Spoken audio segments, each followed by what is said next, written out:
Oke, kembali lagi dengan Is Coding di sini. Kita akan lanjut membuat aplikasi kasir pos ya.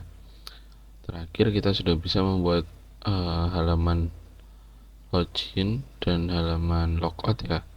Sekarang masuk ke produk. Jadi nanti di produk kita akan menambahkan jenis produk. Lalu di situ ada, kita harus nambahin jenisnya dulu, baru nambahin SKU, price, stock. Oke.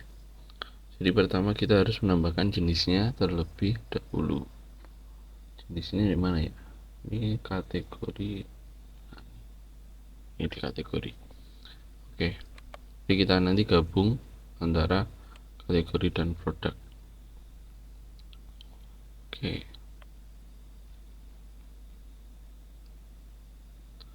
Pertama kita pastinya udah punya transaksi controller ya. Oke. Nah, kalau kita buka tampilan yang masih kayak gini, tandanya indeksnya masih kosong. Misalkan di sini indeksnya saya kasih daidam. Ini untuk ngecek aja.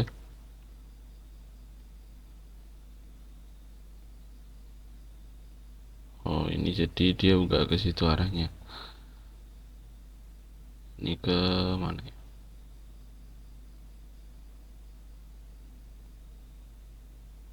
Produk.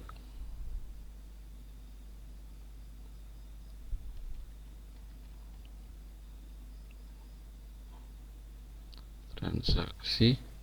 Harusnya muncul ini. Harusnya.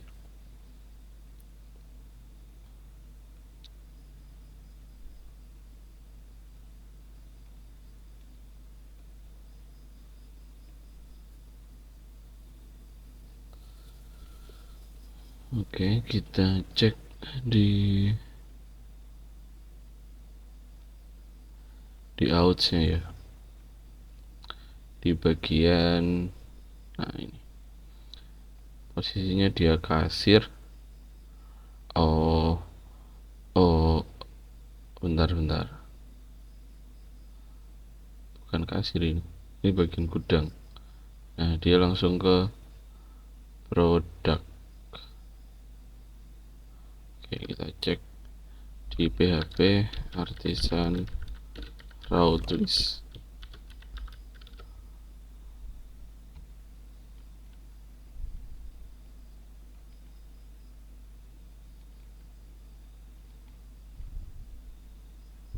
Apa ini?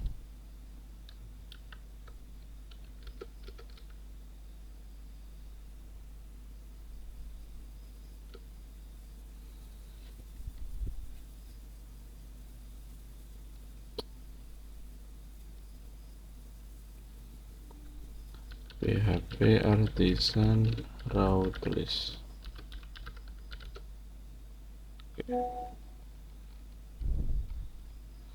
Di produk. Nah, artinya dia ke sini ya, ini default intended product.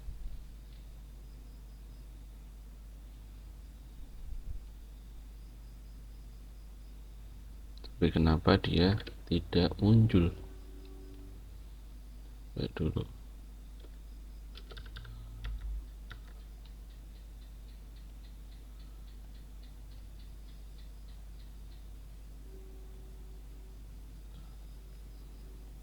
Ini 1 2 3 4 5 6 7 8. Ini udah bener gudang. Terus jadi dia sininya yang kemana arahnya dia. Produk. Betul nggak ya di sini? Betul. Produk dia larinya ke controller. Oke, saya salah. Tadi transaksi yang saya itu kan ya. Harusnya di sini jadi DD product index coba.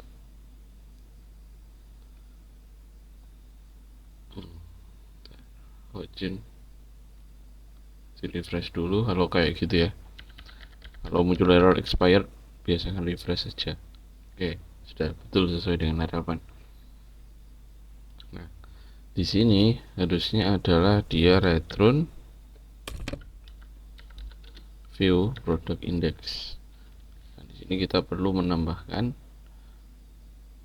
udah ada belum ya, product belum ya. Oke,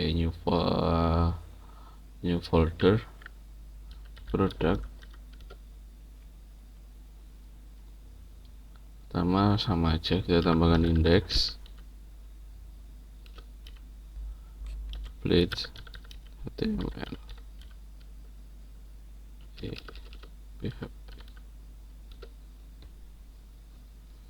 Oke, nah untuk tampilannya kan sama aja, jadi kita ambil aja dari sini. Oke, nah jangan lupa di sininya ini juga kita harus atur isinya, kolom-kolomnya. Di produk kan cuma hanya ada name, kategori ID, SKU itu apa sih? SKU dalam produk. SKU itu stock keeping unit. Kode unit berupa kombinasi huruf angka mengidentifikasi, melacak, mengelola produk dalam inventaris mereka. Oh, ya intinya kode unik lah ya. Nah ini biasanya ada di barcode-nya mereka. Jadi kalau misalkan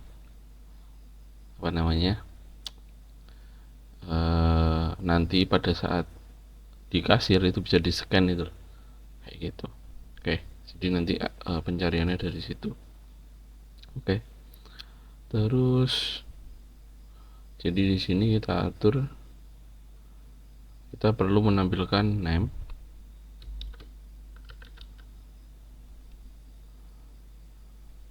kategori,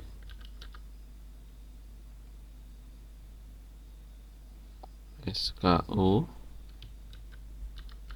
nggak perlu sih ya, nggak apa-apa sih dilengkapi. Oke, terus harga sih pasti nanti butuh harga. Terus yang terakhir adalah stoknya.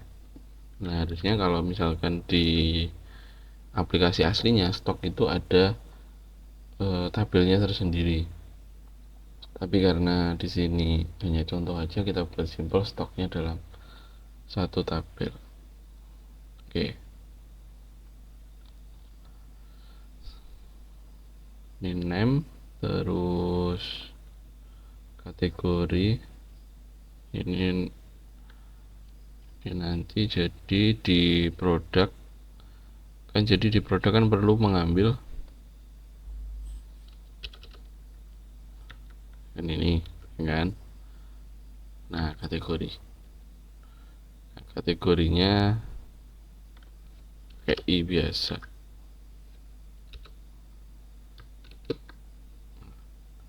Jangan lupa use nya ya. Oh enggak ada, ini hal folder jadi nggak perlu use. Jadi di sini kita mengizinkan diisi dulu, lalu berelasikan. Jadi direlasikan dengan kategori, dengan belongs to, karena dia mengambil data dari kategori. Oke. Terus di produknya, jadi di sini tinggal manggil kategori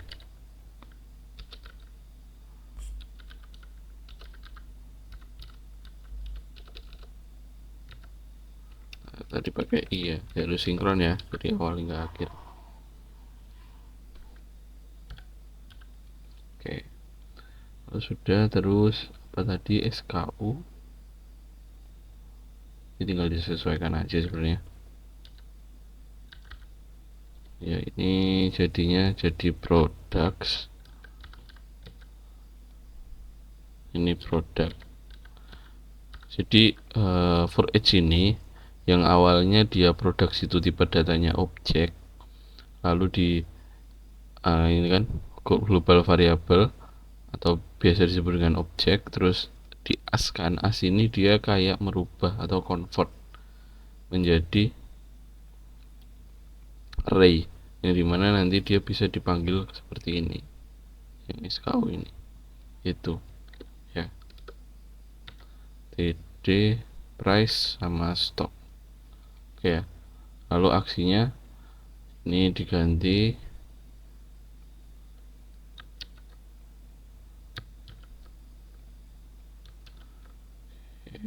ini, kalau mau nggak ribet aja diganti kayak gini.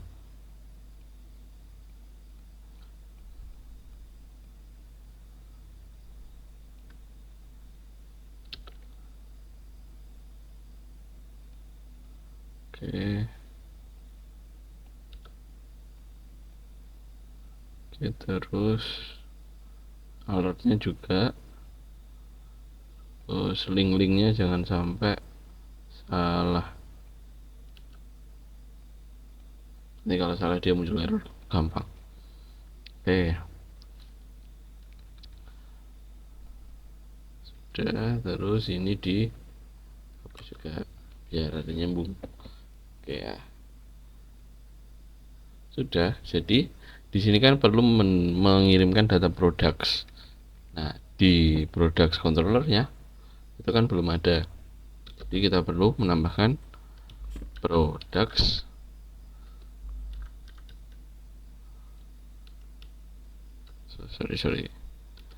dollar products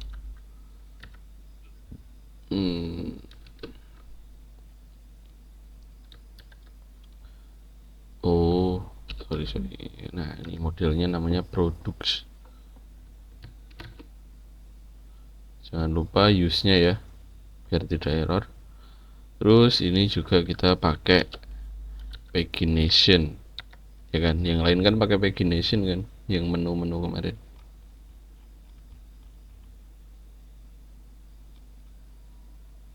Oh, ntar menu with, oh langsung all. Ntar kayaknya pakai pagination deh. Nah, ini pakai paginate.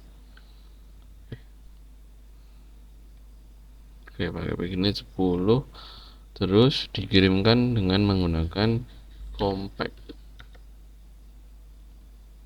Oke, sudah. Kita coba menjalankan aplikasinya. Nah, nanti tampilnya seperti ini, products. Nah, cuma ini di samping kok menunya belum ada. Nah, kita cek di roll menunya. Untuk kan kita pakai user Abdulaziz, ID-nya 3. Untuk di roll menunya di mana ya?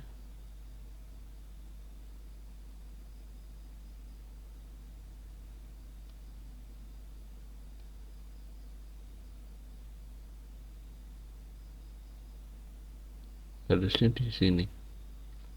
Oh, ini jadi dia ke roll ID ya, saya agak lupa. Di roll karena ini gudang itu belum ada. Di sini cuma 1 sampai 2 aja. Jadi kita perlu mengelola dulu di halaman adminnya biar di sini muncul menunya. Oke, kita ke admin dulu. 1 2 3 4 5 6 7 8. Nah, oke, di sini jadi kita harus menambahkan yang gudang ini untuk produk. Oke, out ke apa tadi namanya,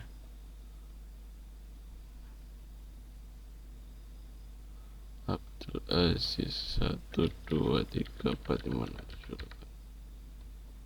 Oke, nah ini kan muncul produk. Jadi misalkan kita berpindah, masalah. Oke, nah ini dashboardnya belum kita buat ya. Harusnya sih semua user ada dashboardnya. Cuma kita fokus ke fungsi utamanya dulu. Oke, sekarang sebelum kita menambahkan products, kan tadi kita harus punya kategori produk dulu. Jadi kategori produk itu harus ada isinya dulu, baru Setelah itu kita bisa menginputkan produk.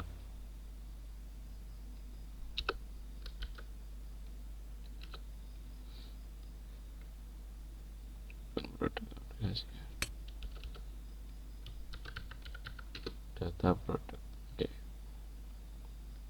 Nah, jadi di sini kita menggunakan yang namanya modal. Kalau di Bootstrap, jadi kita pakai dari Bootstrap aja. Bootstrap.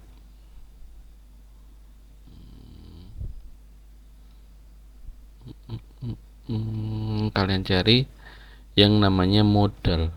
Modal itu seperti ini. Kalau diklik buttonnya, dia akan muncul seperti ini. Nah, kita akan membuat yang statik. Jadi misalkan diklik bagian luarnya, dia akan hanya kayak Bumble gitu. Oke. Nah, di sini kita tinggal copy aja. Copy dari codingan ini. Nah, ini yang perlu kalian pahami adalah apa yang dipanggil dan apa yang terpanggil. Di sini yang dipanggil adalah namanya static backdrop. Terus div yang satunya itu ID-nya static backdrop. Nah, misalkan kalian ganti salah satu, dia jadi modalnya nggak akan kepanggil. Jadi harus sinkron antara button dan modal, gitu ya. Oke, terus kita nambahinnya di mana? Kita nambahinnya di bawahnya header ini aja. Oke, di atasnya aja ya. Oke, format dokumen. Oke, kita coba. Nah, ini buttonnya disamakan yang kemarin button SM. Oke. Jadi di sini tambahkan button SM. Nah, ini kalian pelajari sendiri ya yang kelas-kelas ini. Soalnya sangat banyak sekali. Jadi di sini langsung pengaplikasiannya. Nah, misalkan kayak gini dulu, kita ngecek fungsinya. Nah, ini udah berhasil. Kalau diklik bagian luar dia hanya Bumble gitu aja. Oke. Terus saya mau merubah warnanya, misalkan saya mau rubah menjadi sukses. Nah, saya tahu kode warnanya dari mana? Saya tahunya ya dari Bootstrap. Jadi sering-seringlah mencoba. Oke, silakan di refresh. Nah, beda ya warnanya ya, untuk pembeda aja. Nanti kalian mau pakai warna apa aja terserah. Terus tulisannya adalah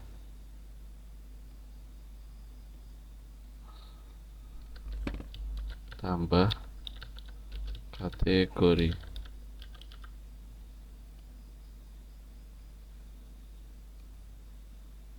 Oke ya. Kategori, untuk kategorinya sendiri di sini hanya perlu name-nya aja. Oke, hanya perlu name-nya aja. Oke ya. Oke, sekarang kita ke kategorinya dulu. Jadi di kategori ini kita perlu protected variable name, lalu produk nggak perlu sih. Kita perlu hanya mengizinkan name-nya aja. Terus di product controller kita tambahkan function baru yang bernama function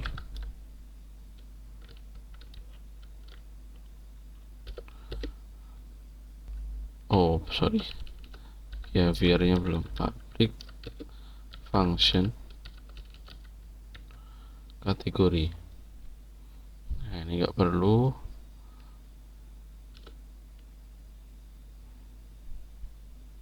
Di sini kita pakai JSON saja. Jadi langsung di sini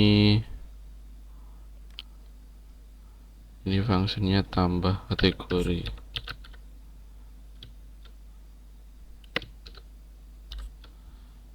Di sini langsung di validator, validate request. Di sini unique categories. Terus kategori pakainya Nah, terus di sini saya nggak mau pakai create, tapi pakainya adalah update or create. Nah, artinya apa?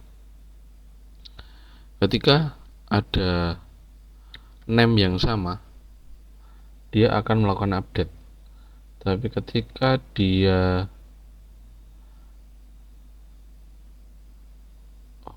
bentar, cuma name ini ya.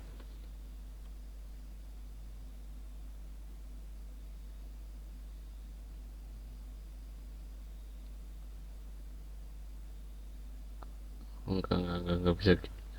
Sorry.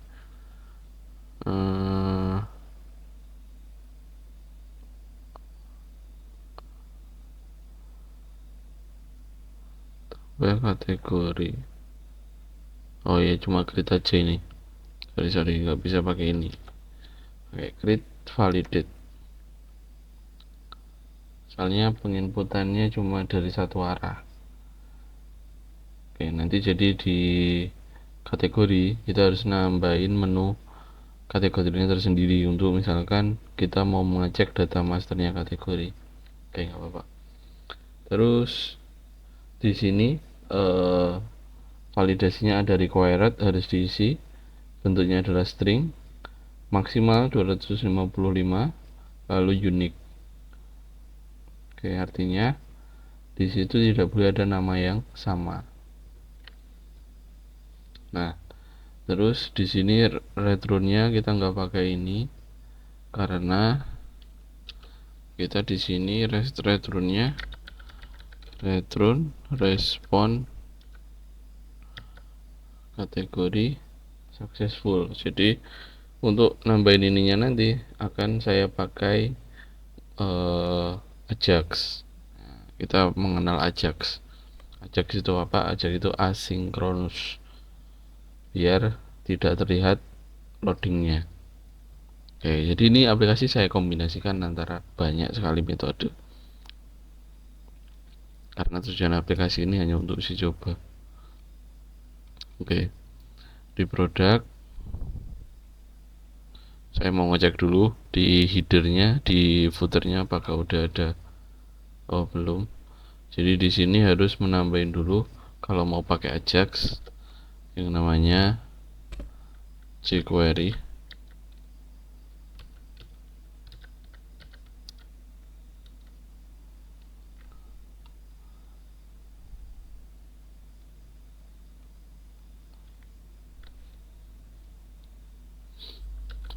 Ajax, benar, jQuery.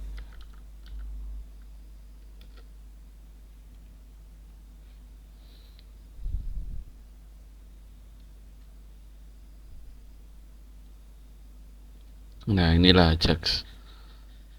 Jadi kayak misalkan ngakses tadi kategori, lalu datanya dikirim, ketika sukses dia menampilkan ini. Itu tanpa dilakukan di depan layar, dia hanya melakukan di belakang layar. Oke, bentar. CDN jQuery, saya nggak mau yang download.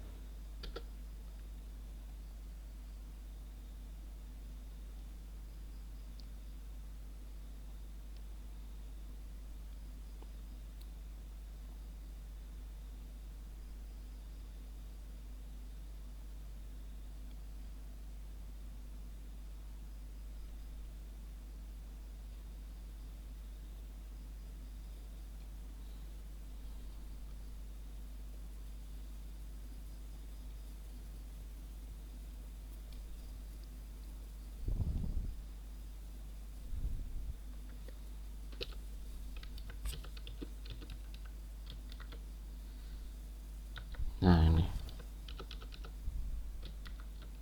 Oke, ini bisa kalian tambahkan sendiri. jQuery.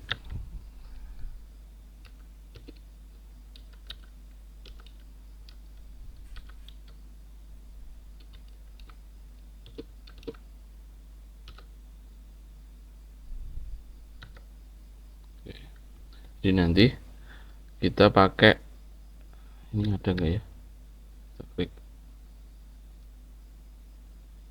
Oh, ada, aman. Jadi yang penting JDN itu kumpulan dari library atau plugin yang online ya. Jadi aplikasi ini kalau dijalankan harus ada internetnya. Oke, terus yang penting di sini udah ada. Terus jangan lupa di setelah end footernya ditambahkan field script. Nah, nanti untuk menampilkan, ya kan, untuk menampilkan scriptnya. Sorry, harusnya ada di sini, ada di master aja, sini aja. Oke. Nah, terus kita kembali ke halaman produk di sini. Sorry. Sini jadi nambahin section script and section. Nah, gini aja dulu. Terus di sini akan kita tambahkan form ID kategori form, CSRF nama kategori. Nah, ini nggak usah ada formnya, nggak usah ada CSRF-nya, nggak usah ada formnya. Oke, jadi cuma gini aja, name, simpan kategori. Kalau kita jalankan di aplikasinya, harusnya dia muncul di sini. Nah, oke, buttonnya kita pakai yang di sini aja. Ini simpan. Terus kita harus nambahin ID button simpan kategori. Oke, karena kalau JavaScript itu posisi ID dan name itu sangat penting, dipastikan tidak ada yang sama dengan yang lainnya. Oke, nah terus ini value nya ada di name ya. Oke, jadi di sini kita tinggal tambahkan script.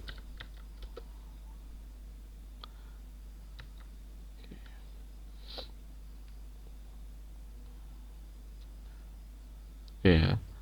Nah, ini sorry kelupaan. Kan tadi kita udah membuat produk kan, membuat function tambah kategori di produk.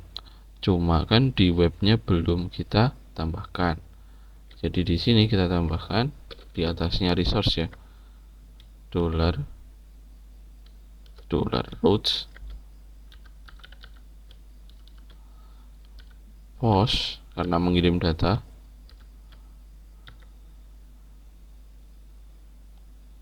Tadi apa namanya? Tambah kategori kayaknya. Tambah kategori di sini, tambah kategori. Oke, jadi yang kita panggil nanti adalah yang ini, yang name-nya ya. Oke, kategori.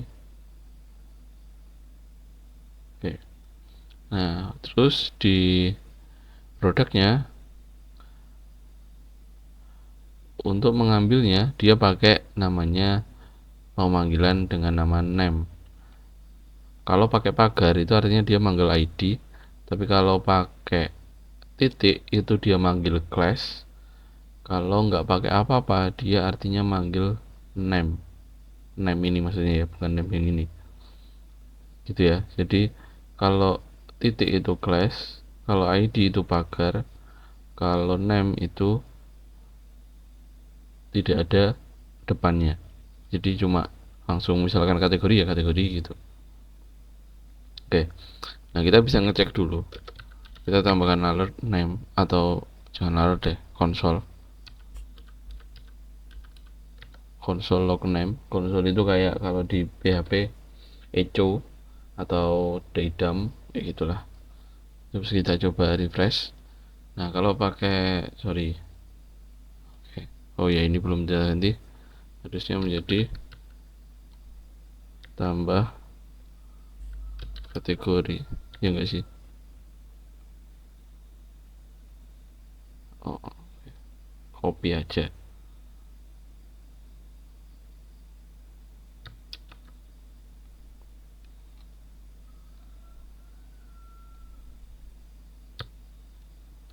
Oke, produk kategori. Misalkan kita mau tambah kategorinya, misalkan apa ya kalau produk itu, misalkan minuman. Nah, kalau ngoding JavaScript, kalian harus siapkan inspect elemennya, bisa ditekan F12 atau klik kanan inspect ya. Oke, minuman simpan. Nah, dia akan muncul minuman seperti ini. Terus karena tadi saya pakai Ajax, dia tidak loading, dia langsung berproses di belakang layar, lalu melihat prosesnya ada di network. Dia akan menampilkan pesannya yang dari respon tadi. Kalau udah oke. Ada pilihannya ya, nggak ada pilihannya, tapi kita bisa ngecek di database-nya. Nah, di sini udah ada. Oke, paham ya? Seperti itu untuk nambah produk. Jangan mau tambahan lagi snack. Nah, gitu ya. Jadi dia akan langsung tertulis di sini. Ini juga tambah lagi misalkan apa ya, mainan.